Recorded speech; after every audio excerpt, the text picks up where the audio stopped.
Hi, I'm Michael Ruger. I'm the managing partner at Greenbush Financial Group. We've received a number of calls from clients recently asking if they should consider refinancing their mortgage. With interest rates dropping so substantially over the last few months, the questions come up, how much do interest rates have to go down by before it makes sense for me to refinance? There's other questions like if you only have 10 years left on the mortgage, does it make sense to refinance? And also for those that are looking at refinancing options, saying, I have 25 years left on the mortgage, should I be refining down to a 20 or 15 year? Does that make sense for me? Now, since each of these scenarios are specific to your personal financial situation, we actually created a tool that's available on our website that you can download for free. And we're going to be using that today to walk you through a few examples so you can determine whether or not it makes sense for you to refinance given the current interest rate drop. So I'm going to start off by taking you where this loan amortization tool is located on our website, which is what we're going to be using to show you the examples.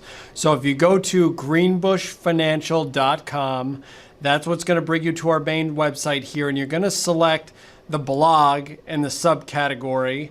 And then that's going to bring you forward. So you're going to see our blog, you're going to see our articles. And under this section, post by topics, if you scroll to the bottom, you're going to see a resource section.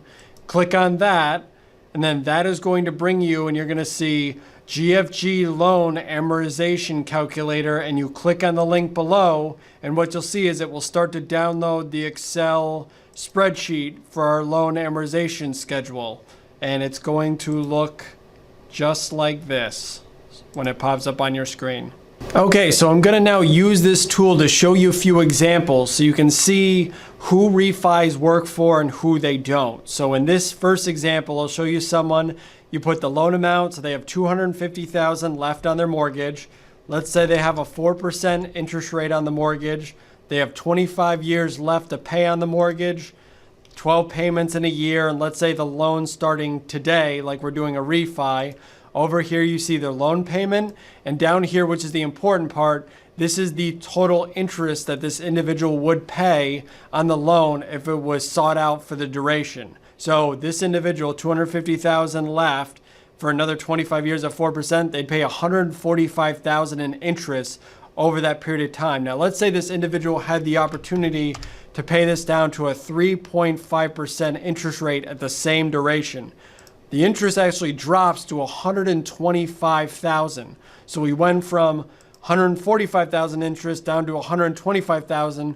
$20,000 is substantial. Now let's go one more level and say, let's say this individual could go down to a 3% mortgage at that same duration.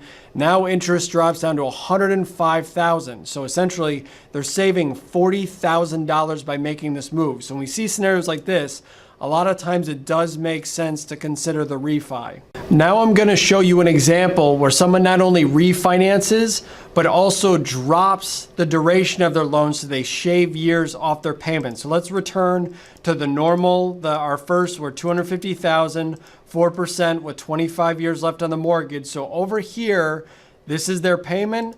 They have to pay $145,000 interest. Now I froze those so you can see as I change these numbers. So initially they got a 3.5% interest rate, leaving the duration the same. They saved about $20,000 in interest and the payment went down a little bit.